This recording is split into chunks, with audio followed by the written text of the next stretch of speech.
అలా శకుని దుర్యోధనుడు భీముణ్ణి చంపాలి అని ప్లాన్ చేస్తూ ఉంటారు.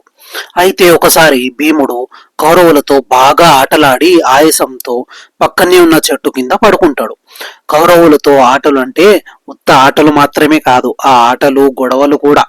అయితే దుర్యోధనుడు భీముడు పడుకున్నది చూసి ఇదే బెస్ట్ టైం అని శకుని వేసిన పథకాన్ని ఎగ్జిక్యూట్ చేయడానికి నేరుగా నేను వెళ్తే ప్రమాదం అని ఆలోచించి తన సారథికి విష సర్పాలను ఇచ్చి ఆ సర్పాలను భీముడిపైకి వదలమని చెప్పాడు. ఆ సారథి భీముడి మీదకు సర్పాలను వదిలాడు. ఆ సర్పాలు భీముడి మీదకి ఎక్కి తన ఛాతి మీద కాటు వేశాయన్నమాట. కానీ అది చూసి అక్కడే చెట్టు పక్కనే ఉన్న దుర్యోధనుడు శకుని షాక్ అవుతారు. అరే, అదేంటి విష సర్పాలు కాటు వేసిన భీముడికి ఏమీ జరగలేదు అని. అదే కాక కాటు వేసిన విష సర్పాలు కూరలు తెగిపోయాయి. ఇదంతా జరుగుతుండగా భీముడికి ఏదో చీమ కొట్టినట్టు అనిపించి లేచి చూస్తాడు. చూడగానే సర్పాలు కనిపిస్తాయి. అన్నిటినీ కొట్టి నలిపి చంపేస్తాడు.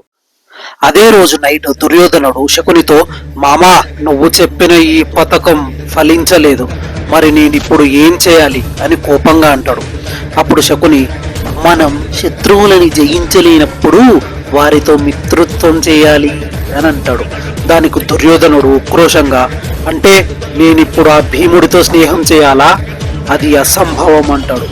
అప్పుడు శకుని చిన్నగా నవ్వి, శత్రువులు మనకన్నా బలవంతులు అయినప్పుడు వారి మీదకు కత్తి దూయకూడదు, వారిని కపటంతో దెబ్బ కొట్టాలి.